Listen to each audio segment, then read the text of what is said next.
The Azeri president used his opening speech at COP29 to launch what has been described as a strong attack on Western governments that buy his gas and yet criticise his country for its fossil fuel-dependent economy.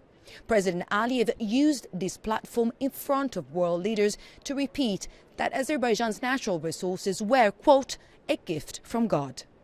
Every natural resource, whether it's oil, gas, wind, sun, gold, silver, copper, all that are natural resources.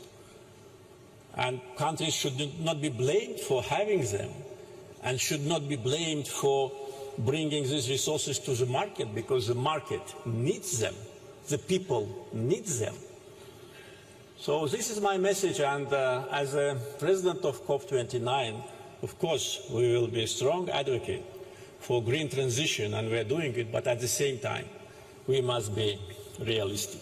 The Azeri president's words created a buzz among COP attendees.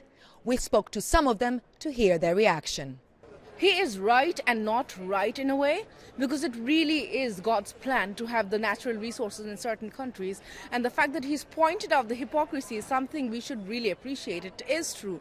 But at the same time, we cannot deny that fossil fuels are harmful. So what do we do in return? We really have to make sure that the green energy transformation also gathers traction.